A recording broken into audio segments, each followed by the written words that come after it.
जातः कूर्मः स एकः पृथुभुवनभरायार्पितं येन पृष्ठम्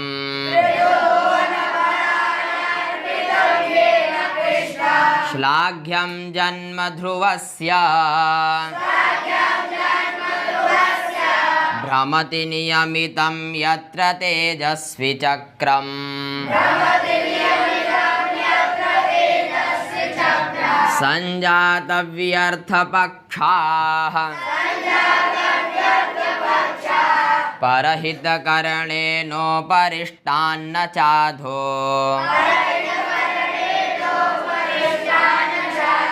ब्रह्माण्डोदुम्बरान्तर् मशकवद परे जन्तवो जातनष्टाः।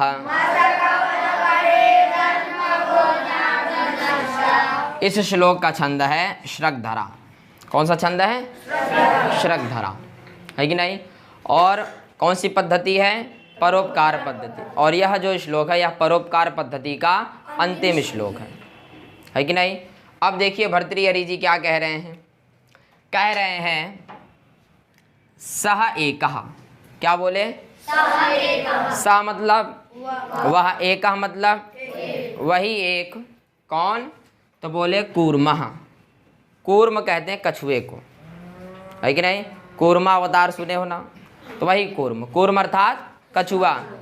जाता मतलब उत्पन्न हुआ, वह एक कछुआ उत्पन्न हुआ।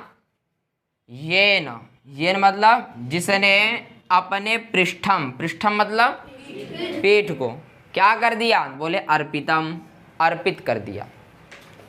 क्या कर दिया? अर्पित कर दिया। किस लिए? तो कह रहे हैं पृथु भुवन।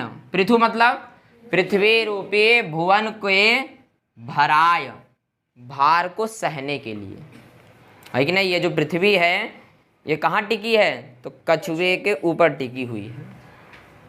समझे कि नहीं? तो वही भर्तृहरि जी कह रहे हैं सह एकः कूर्मः जातः। वह एक कछुआ जिसका उत्पन्न हुआ और उसने अपने पीठ को अर्पित कर दिया, समर्पित कर दिया। किस लिए? करें पृथु भुवन भराय। किस लिए? पृथु भुवन, पृथ्वी रूपी भुवन को, ब्रह्मांड के भराय अर्थात भार को, भार के लिए, भराय अर्थात भार के लिए उसने अपने पीठ को क्या कर दिया? अर्पितम, समर्पित कर दिया। जिसका जन्म हुआ और जन्म होते उसने क्या किया? अपने पीठ को समर्पित कर दिया इस पृथ्वी को। किस लिए? इस पृथ्वी रूपी भुवन के भराय, समझे कि नहीं? भार को सहने के लिए उसने क्या कर दिया? अपना पीठ ही दान में दे दिया। इतना बड़ा परोपकार किया उसने, किया कि नहीं? तो वही भर्तृहरि जी कह रहे हैं। क्या कह रहे हैं? जातः कूर्मः स एकः पृथु भुवन भरायार्पितं येन पृष्ठम्।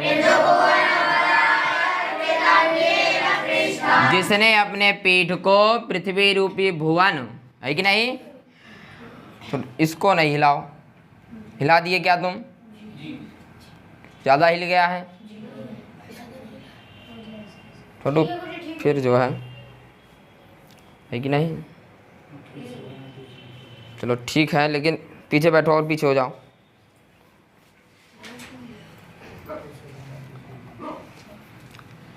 जिसने, ये मतलब जिसने अपने पीठ को अर्पित कर दिया, समर्पित कर दिया। किस लिए कर दिया? कह रहे हैं पृथु भुवन भराय, पृथ्वी रूपी भुवन के भराय, भार को सहने के लिए क्या कर दिया? उसने पीठ ही परोपकार में लगा दिया, परोपकार कर दिया। कर दिया कि नहीं? और फिर दूसरी लाइन में कह रहे हैं ध्रुवस्य जन्म श्लाघ्यम। क्या बोले? ध्रुवस्य जन्म। बोले भाई जो ध्रुव तारा है, कौन सा तारा? बोले जो ध्रुव तारा है उसका जन्म श्लाघ्यम है, प्रशंसनीय है। किसका जन्म?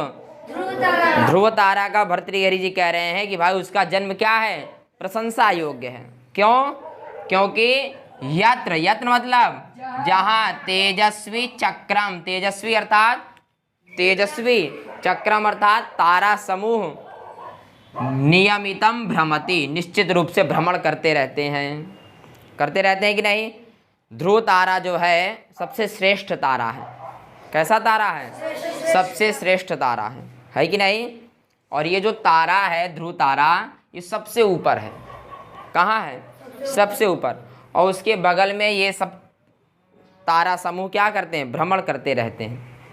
क्या करते रहते हैं? भ्रमण करते रहते हैं कि नहीं। ध्रुव को जो है भगवान विष्णु ने सबसे बड़ा योगदान दिया कि जाओ सबसे ऊपर तुम चमकोगे, और सबसे ऊपर स्थान दिया ध्रुव तारा को, दिया कि नहीं। वही कह रहे हैं कि इस ध्रुव तारा का जन्म क्या है? श्लाघ्यम है, अर्थात प्रशंसनीय है। क्यों प्रशंसनीय है? क्योंकि भाई जहाँ ध्रुव तारा रहता है वहाँ तेजस्वी चक्र अर्थात तारा क्या करते रहते हैं? नियमितम भ्रमति, निश्चित रूप से भ्रमति मतलब भ्रमण करते रहते हैं। ऐसे तेजस्वी तारा ध्रुव तारा के समीप में क्या करते रहते हैं? भ्रमण करते रहते हैं। इसलिए उस ध्रुव तारा का जन्म क्या है? श्लाघ्यम है, प्रशंसनीय है। पहला उदाहरण दिए, किसका दिए? कूर्मा का, और कछुआ कहाँ? एकदम नीचे है। और दूसरा उदाहरण किसका दिए? ध्रुव का, जो सबसे ऊपर है कि नहीं। अब देखिए तीसरे लाइन में कह रहे हैं परहित करने। क्या बोल रहे हैं? परहित करने में, परोपकार करने में जो क्या है? बोले संजात व्यर्थ पक्षाः, बोले जो व्यर्थ है, असमर्थ है। कैसा है? बोले जो असमर्थ है क्या करने में? परहित करने, दूसरों का हित करने में, उपकार करने में जो व्यर्थ है, असमर्थ है। ऐसे अपरे, अपर जंतवा मतलब जंतु, मानव। बोले ना उपरिष्टात् ना अधः, बोले भाई जो दूसरों का हित करने में कैसे हैं? बोले संजात व्यर्थ पक्षा, जो व्यर्थ हैं, असमर्थ हैं। ऐसे अपरे जंतवा, दूसरे जो जंतु हैं, मानव हैं, वो ना ही उपरिष्टात्, ऊपर कुछ कर सकते हैं, और ना ही अधा, ना ही वो नीचे कुछ कर सकते हैं। यह कछुआ नीचे रहकर उपकार कर दिया कि नहीं। और जैसे ध्रुव तारा ऊपर रहकर उपकार को प्राप्त किया, उपकार किया, इसी तरह बोले भाई जो दूसरों का हित नहीं करना चाहते हैं, अथवा दूसरों के हित करने में क्या है? व्यर्थ हैं, असमर्थ हैं। ऐसे अपरे जंतवः, जो दूसरे लोग हैं, जंतु अर्थात मानव, वो ना मतलब नहीं उपरिष्टात्, ना ही ऊपर कुछ कर सकते हैं, और ना अधः, और ना ही नीचे कुछ कर सकते हैं। बात समझे कि नहीं। और बोले ऐसे लोग कैसे हैं? तो बोले भाई ऐसे लोग ब्रह्मांड, इस ब्रह्मांड में उदुम्बर, कैसे हैं? उदुम्बर अर्थात फल, वही कौन सा फल? गूलर का जो फल है, समझे कि नहीं। गूलर का जो फल होता है उसके अंदर कीड़ा उत्पन्न हो जाता है कि नहीं। वो कीड़ा उत्पन्न होता है और अंदर ही अंदर मर जाता है। तो वही उदाहरण दे रहे हैं। किसके लिए दे रहे हैं? कह रहे भैया जो दूसरों का हित करने में कैसे हैं? व्यर्थ हैं, असमर्थ हैं। ऐसे जो अपर जंतु हैं वो ना ही ऊपर कुछ कर पाते हैं और ना ही नीचे कुछ कर पाते हैं। बोले ऐसे लोग इस ब्रह्मांड में उदुम्बरात, उदुम्बर अर्थात गूलर के, उदुम्बर अर्थात गूलर के, और अंतः मतलब अंदर, मशकवत कीड़े के समान, जाता नष्टाः जन्म लेते हैं और तुरंत नष्ट हो जाते हैं, मर जाते हैं। ऐसे लोग जो दूसरों का हित नहीं करते हैं वो भी इस ब्रह्मांड में जन्म लेते हैं और मर जाते हैं, उनका कोई औचित्य नहीं होता है। बात समझे कि नहीं? एक बार फिर से देखिए क्या कह रहे हैं। जातः कूर्मः स एकः पृथुभुवन भरायार्पितं येन पृष्ठम्। कह रहे भैया वही एक कछुआ, कूर्मा अर्थात कछुआ, जिसका जन्म हुआ और उसने, ये न मतलब जिसने अपने पीठ को ही क्या कर दिया? अर्पित कर दिया। किस लिए? करें पृथु भुवन भराय, पृथ्वी रूपी भुवन के भार को सहने के लिए उसने अपने पीठ को ही पर उपकार में लगा दिया कि नहीं। और फिर कह रहे हैं श्लाघ्यम जन्म ध्रुवस्य भ्रमति नियमितं यत्र तेजस्वी चक्रम। कह रहे भैया इस ध्रुव का जो जन्म है, ध्रुव तारा का जो जन्म है वह कैसा है? प्रशंसनीय है कि नहीं? कैसा है? प्रशंसनीय है। क्यों? क्योंकि जहाँ ध्रुव तारा रहता है उसके पास तेजस्वी चक्रम, तेजस्वी तारा समूह क्या करते हैं? नियमितम भ्रमते, निश्चित रूप से लगातार भ्रमण करते रहते हैं, है कि नहीं?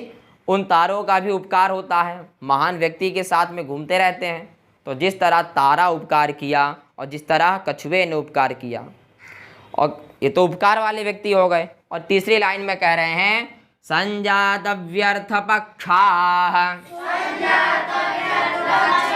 परहित करणेनोपरिष्टान्न चाधो।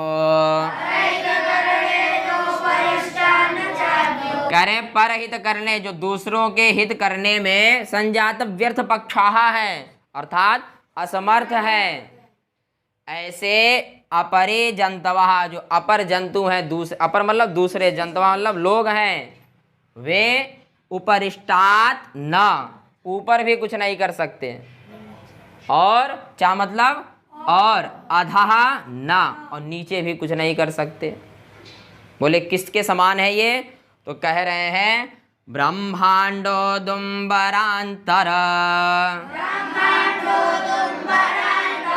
मशकवद परे जंतवो जात नष्टाः।